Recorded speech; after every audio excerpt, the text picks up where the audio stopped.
setelah kita tadi mengetahui ya gaya sentrifugal dan gaya gravitasi itu apa, sekarang kita akan mengetahui bagaimana teori pasut equilibrium ini bisa membuat kita menebak gitu ya, atau bukan menebak sih, memodelkan eh, muka air laut itu setiap saatnya itu kira-kira di ketinggian berapa sih? Karena kan ujung-ujungnya itu yang kita perlu ketahui secara praktis gitu ya. Muka air pagi ini berapa, nanti sore berapa, besok sore berapa, dalam 2 hari lagi berapa, dan seterusnya gitu ya. Bahkan kayak 3 tahun lagi kira-kira muka airnya berapa ya di titik ini. Nah, itu kita bisa pecahkan melalui setidaknya pendekatan teori pasang surut equilibrium. Tentunya teori pasang surut equilibrium ini merupakan teori yang dalam tanda petik sempurna ya, karena lagi-lagi ini hanya bisa terjadi kalau kita asumsikan seluruh bumi ini air semua, yang itu nggak nyata gitu ya, karena kita aja bisa ngobrol kalau kalau misalnya semua bumi ini air, ya kita nggak bisa nafas, kita nggak bisa berdiri di atas satu tempat gitu ya. Tentunya itu terlalu tanda petik sempurna gitu ya, tidak tidak bisa terjadi. Lalu kita juga dalam kondisi equilibrium ini kita lebih banyak mempertimbangkan hubungan antara bumi dengan benda-benda langit, baik itu dengan bulan, baik itu dengan matahari dan lain sebagainya gitu ya. Walaupun ini terlalu sempurna gitu ya, dan itu tidak benar-benar terjadi di dunia nyata gitu ya, kita punya masa masa apa ya, masa benua di sinilah kita bisa bilang gitu ya, kita punya pulau, kita punya benua gitu ya. Air itu terdistribusinya pun berbeda-beda di seluruh bumi kita gitu kan ya.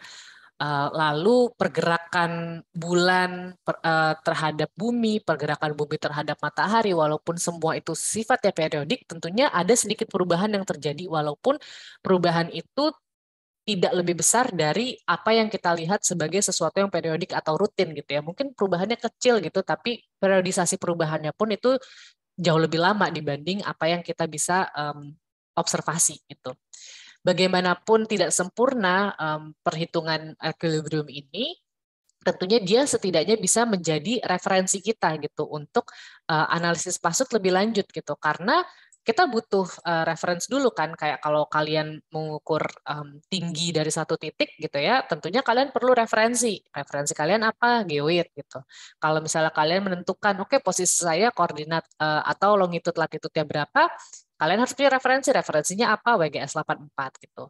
Nah, lagi-lagi untuk pasang surut pun kita perlu referensi dulu sebelum kita tahu dinamiknya seperti apa. Nah, dinamiknya ini kita akan bahas di submodul selanjutnya. Sekarang kita fokus di equilibrium tide aja. Ini lebih ke fokus kenapa sih saya harus belajar equilibrium tide gitu ya, padahal ini nggak nyata ya.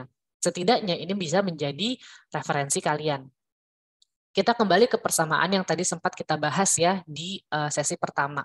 Ini adalah potensi pasut di setiap titik di bumi kita gitu ya. Kita juga udah tahu ya harusnya semua ini apa. Kalau lupa silakan kembali ke modul 1A segmen pertama gitu ya. Harusnya semuanya sudah jelas. Nah, sekarang kita akan mengetahui gitu ya muka air gitu ya, muka air sesaat yang kita akan sebut di sini sebagai zeta gitu ya. Jadi ternyata muka air sesaat ini itu setara dengan apa ya, potensi gravitasi di satu titik itu ternyata dia itu bisa dibilang setara dengan muka airnya itu berapa gitu ya, do muka air terhadap x gitu ya, jadi penurunan parsial si muka air terhadap posisi kamu di mana dikalikan dengan gravitasi yang terjadi di situ gitu.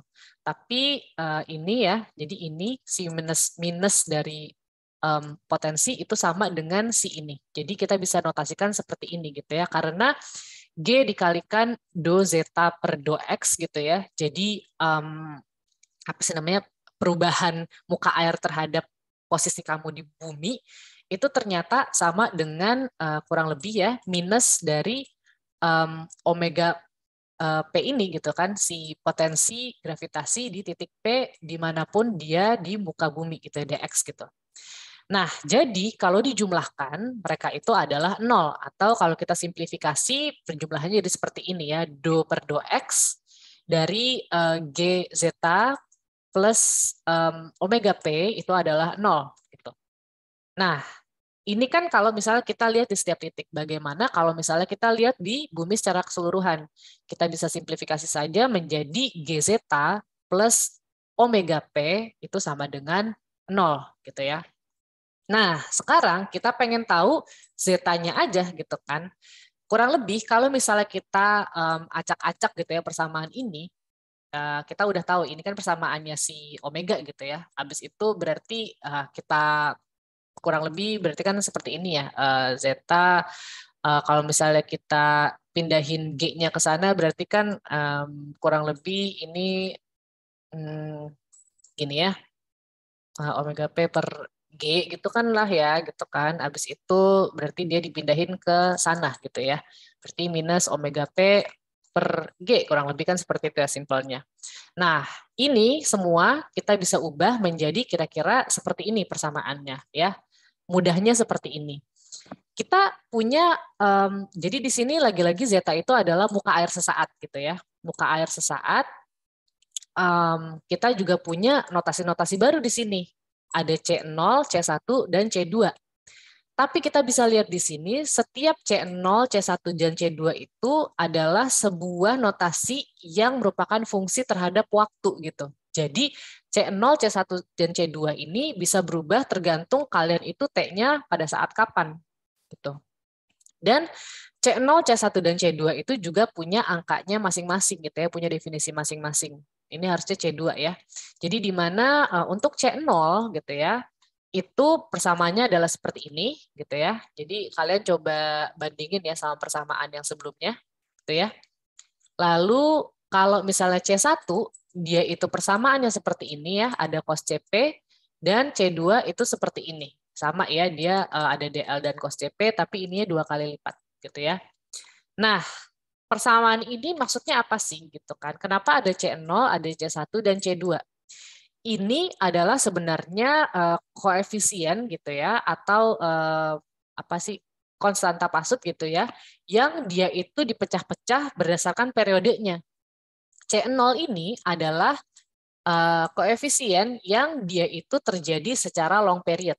Long period itu apa? Dia itu adalah yang terjadi lebih apa ya namanya lebih lebih lambat dibanding diurnal. Kita ingat ya kalau diurnal itu kan dalam satu hari terjadi satu puncak dan satu lembah. Itu diurnal. Kalau semi diurnal kalian tahu dia itu dua lembah dan dua puncak gitu ya. Nah, kalau long period itu berarti dia itu tidak selesai dalam satu hari gitu, satu gelombangnya. Jadi misalnya dia tuh baru dalam satu hari, set, baru di situ gitu. Artinya kan dia butuh lebih dari satu hari untuk mencapai satu kali panjang gelombang. Itulah yang disebut sebagai spesies long period. Lalu kita punya yang untuk pasut yang, sorry, dia adalah spesies yang diurnal. Itu yang seperti ini, yang terjadinya satu kali satu hari. Lalu akhirnya kita punya yang C2 yang terjadinya 2 kali selama satu hari. Itulah yang menjelaskan C0T, C1T, dan C2T. Nah, semua ini kita bisa mendefinisikannya di sini gitu. Jadi ini adalah diagram frekuensi gitu ya. Biasanya konstanta Pasut yang terjadinya itu diurnal, dia itu angkanya 1 di sini. Ya. O1, P1, K1.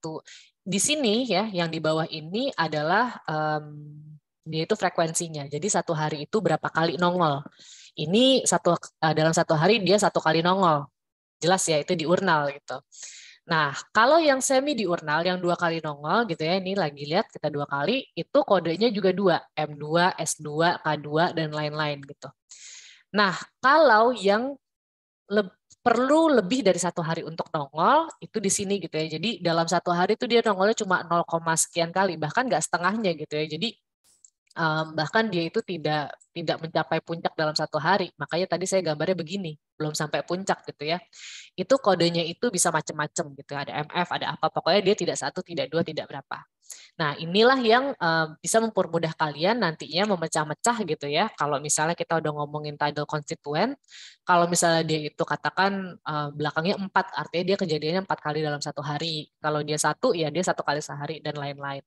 Nah, inilah yang kita bisa karakterisasi, akhirnya kita bisa hitung muka air sesaat itu berdasarkan si nilai C0 C1 dan C2 terhadap waktu gitu ya. Jadi di C0 di waktu kapan itu tuh berapa sih ininya gitu ya. Jadi di sini yang berubah tentunya DL-nya berubah gitu ya. Kapan waktunya DL-nya bisa berubah, lalu CP-nya juga bisa berubah gitu kan ya. Kira-kira seperti itu. Dan akhirnya dapatlah kita sih muka air sesaat. Nah, sekarang kita bisa lihat bagaimana gaya gravitasi dan gaya sentrifugal itu benar-benar terjadi pada hubungan antara bumi dengan bulan. Nah, untuk gaya gravitasi kita bisa lihat ya bahwa ada yang namanya si bulge of water gitu ya. Jadi tonjolan air yang dia itu mengarah ke bulan. Itu akibat yaitu tadi gaya tarik menarik antara bulan dengan bumi. Kalaupun nggak ada air di sini, ini adalah um, gaya tarik yang terjadi di sebelah bumi yang menghadap ke bulan. Bagaimana di sisi sebaliknya, lagi-lagi karena buminya ini gerak gitu kan ya ke arah bulan, ada gaya lain yang bekerja di sini yang itu adalah disebut sebagai centrifugal force. Jadi kalau ada suatu massa di permukaan bumi gitu, dia juga akan agak ketarik ke arah, sebaliknya ke sini gitu ya. Jadi kita punya gaya sentrifugal yang besarannya sama dengan gaya gravitasi. Di sini gitu ya, Fc sama dengan Fg, two resultant bulges of water gitu. Nah, ini terjadi saat bumi sama bulan seperti ini. Jadi, kalau misalnya bulannya begini, artinya bulgesnya kira-kira seperti ini. Kalau bulannya di sini, bulgesnya seperti ini. Ya, dan dia selalu simetris antara Fg sama Fc. Setelah kita mengetahui prinsip-prinsip gaya tadi gravitasi dan sentrifugal, lalu kita mengetahui prinsip dari bagaimana apa namanya ya equilibrium teori ini bisa membawa kita ke perhitungan muka air laut sesaat. Sekarang kita akan mengetahui lebih jauh terkait hubungan antara bumi dengan bulan atau the moon earth system di segmen selanjutnya.